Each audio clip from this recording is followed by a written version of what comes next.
Hi, everyone. Welcome to our 25-part series based on our book, 25 Marriages in the Bible.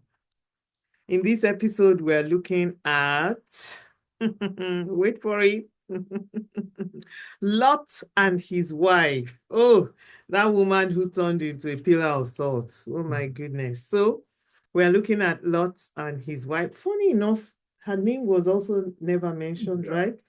Yeah, they didn't give her a name somehow. No, we didn't know her name. But there you have it, Lot and his wife. And it's found in our book, 25 Marriages in the Bible to celebrate 25 years of our marriage, which was like a couple of years ago. But Falari and I put this book together, and I did not forget. My name is Simisola Ogoyinka. And my name is Fola Ogunyika. Fola Ogoyinka.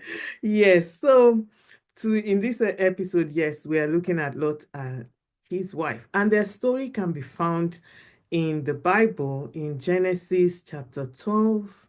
Oh, there are so many places where their story can be found. Genesis 12, Genesis 13, Genesis 14, Genesis 19, scattered all over like that. And as is our manner, and as the book is written, because this whole series is based on the book, there is a fictional story which I will read a part of, and then we'll go on to discuss about this marriage. And this story has the title Push in the Wrong Direction. All of you sit quietly, Lekon said a few moments before his uncle, a newly appointed commissioner, walked into his sitting room to receive Lekon, his wife, and their 3 children. Lekon prostrated to his face as was the custom, and his family joined to greet in the respectful manner their culture dictated. Stand up, Lekon, uncle said. Good to see you and the family. Thank you, sir. Lekon stood. Uncle waved them to their seats. The children sat with their mother on the couch, while Lekon sat in a single chair. Now, I must leave you because I have a very important meeting. I just came in to greet you and welcome you, Uncle said. That is so kind of you, sir. Lekon bowed. Thank you. All of you must make sure you eat something before you leave. I will try and see you later, but this meeting may be very long, and I don't want to keep you long, Uncle said. We can wait, sir, Lekon's wife said. Lekon's mouth dropped open in shock. Uncle looked at him and then at the wife. I will be finishing very late. But let my secretary know when you're leaving, Uncle said. Lekon bowed again. Of course, sir. Thank you very much. Anytime, Uncle briskly walked out. Lekon snapped once Uncle was gone. Haba, babe, you cannot even control yourself. Must you talk? Please, oh, they say if you are quiet, the ailment in your body will also be quiet. She rolled her eyes. See the palace your uncle lives in. Me, I want to move here. Oh. Are you crazy? Move where? A uniformed servant walked in. Lunch is ready, sir, she said. Oh, thank you. Lekon nodded, but made no move. Please follow me, the servant said. Lekon headed his family after the servant into a beautiful dining room with a table set with an array of dishes.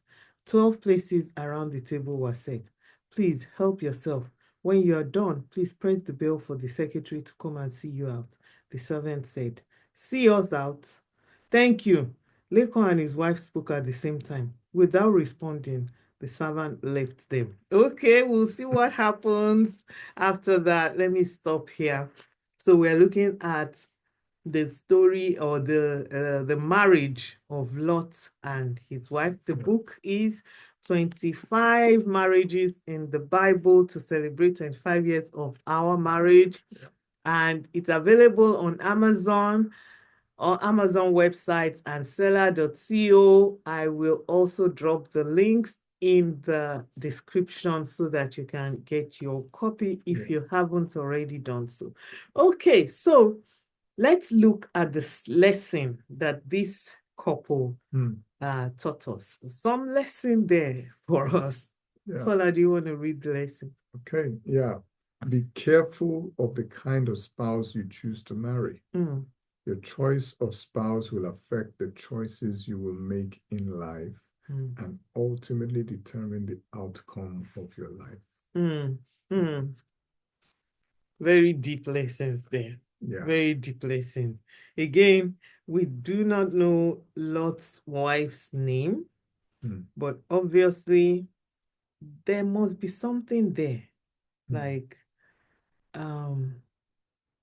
when they were leaving, when God told um, them to leave, when Abraham, is Abraham now that God told that Abraham was trying to negotiate for Sodom and yeah. Gomorrah, Mm, and they couldn't find up to 10 people yeah. so that God will save the city. So instead, God asked to move Lot and his wife and his Yeah. Them family to leave, yeah. out And his and told daughters. them, don't look back.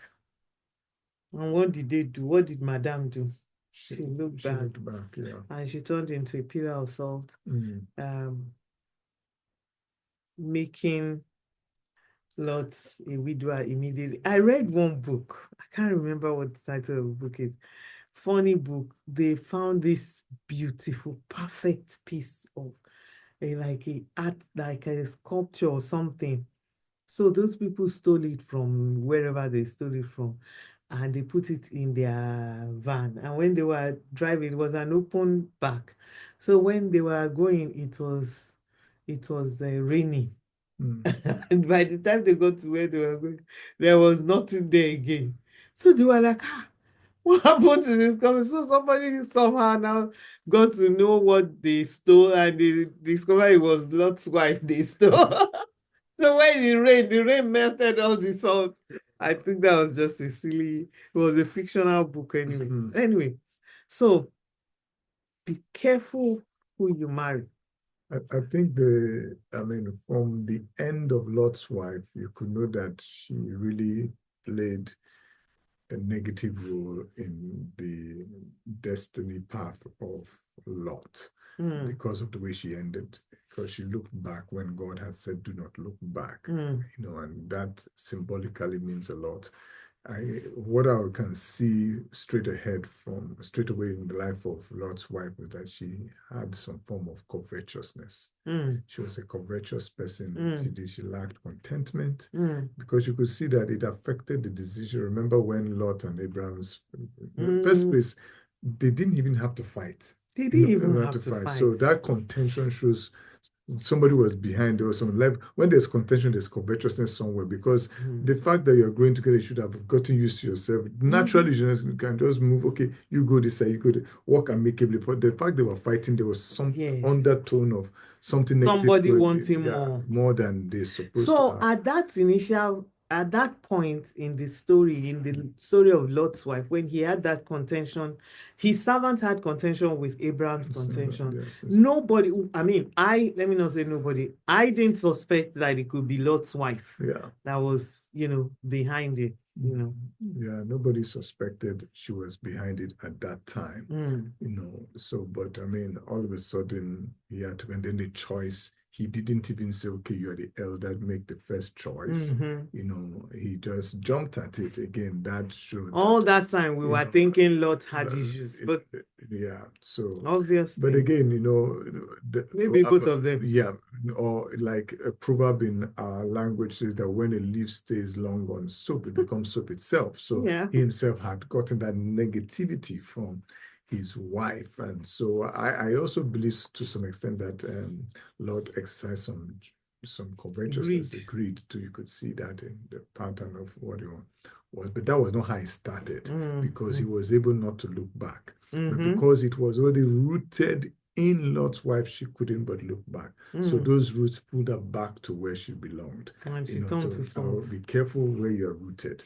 Mm. Roots, that's why it's always important, to check well before you open up your heart to someone in relationship, So would marriage. we say this couple, they were compatible, they fitted each other? Well, no, that would be a bit hard Hard. to say. It's just that, I mean, the marriage, this is a foundational issue. It happened Mm, from the beginning. It was first step gone wrong. mm, That was the choice was wrong. And of course, but God can change people because I'm sure Yes. there are people out there say, okay, if I made the wrong step, is there any way to correct? There are ways Mm. to correct. Remember, their own generation is not a generation of grace. We're now Yeah. in the dispensation of grace. So Mm-hmm. I believe that there's a place where God is able to change people's lives and also how we choose to respond. Like Lot also didn't take leadership. He just yielded to that influence. Mm. Probably if he had stood his ground and kept standing his ground, probably afterwards she will begin to see the benefit of being, Yeah. contented and things like that. But he just flowed with her like Yeah. Ahab did with Jezebel, that kind of I stuff. mean, like there's some, I've known some couples that, man, one person is really hard, and it's how do we cope with a situation where you marry somebody that is really hard, Mm. and I don't know, You marry someone that is really hard. or somebody that has a vice that is so is very detrimental to the marriage. Mm. And I think we've talked about some other marriages that one person is really hard and how to deal with that. But when you have somebody like this that is really greedy and is always wanting to grab at things, how do you cope with that? Mm. How do you handle such a It's, partner, it's tough. a spouse like that? It's quite tough because Or you have a partner that steals. yeah, When you go visiting somebody, especially you go for family events, by the time you get back into your house, you are seeing things in your parents' house that your wife has stolen or your husband has stolen. Like, babe, why did you carry this one now from there? yeah. I believe that. Some people will eat and put the spoon in their bag Yeah, from party. some people like sometimes if it depends on some people can't help it. That's their weakness. Oh, While there's some people klepto. they're doing it deliberately, they're wicked. So I believe above all, there's the power of prayer and there's a power of looking for help. Some Mm. people are very good in today. We have a lot of Resources. resources that can help people walk through such kind of things, what to Mm. do, how to intervene. So read wide, look for help. The Bible Yeah. says in the bottom of counselors, there's safety. I believe Mm. people can change nature. The Bible says we can be transformed by the renewing of our mind. Yes. So, I mean, there are ways in which that could be done. But Mm. it's going to mean exercising a lot of patience Mm. with the person because it's something that has been enshrined in their character or nature. And it's going Mm-hmm. to take some time for that to change over time. Mm. But do not underestimate the power of prayer and underestimate the power of reaching out for the appropriate Help. help. Yeah, Yes. Reaching you out know, for help.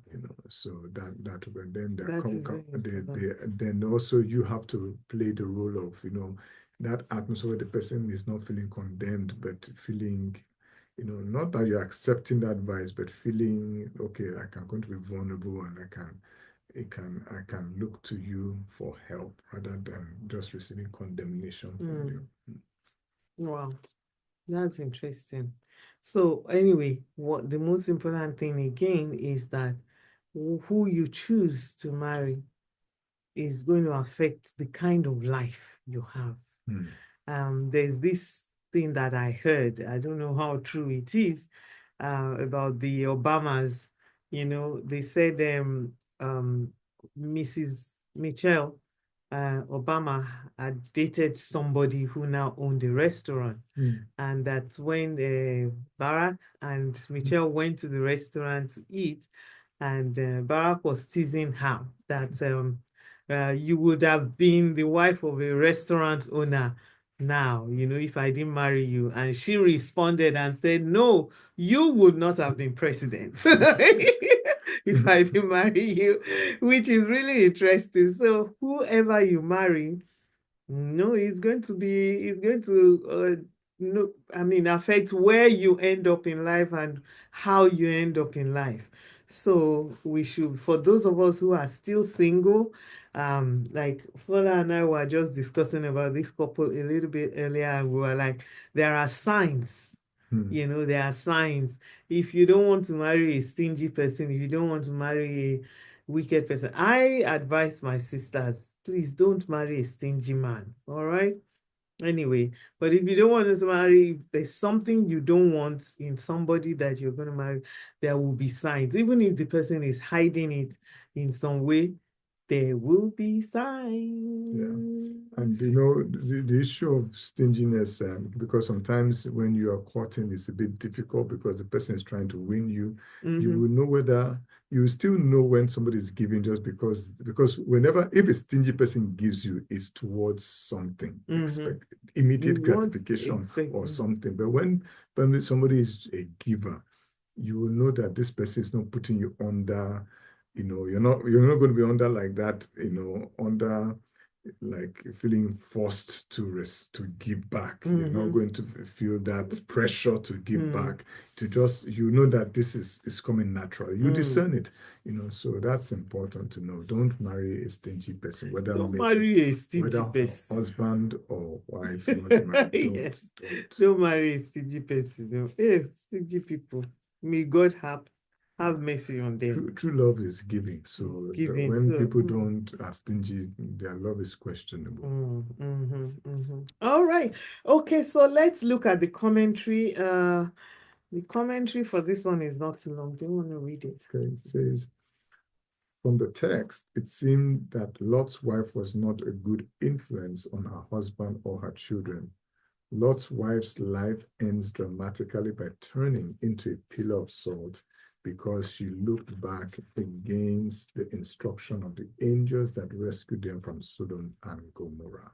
It's still reminiscing. Okay.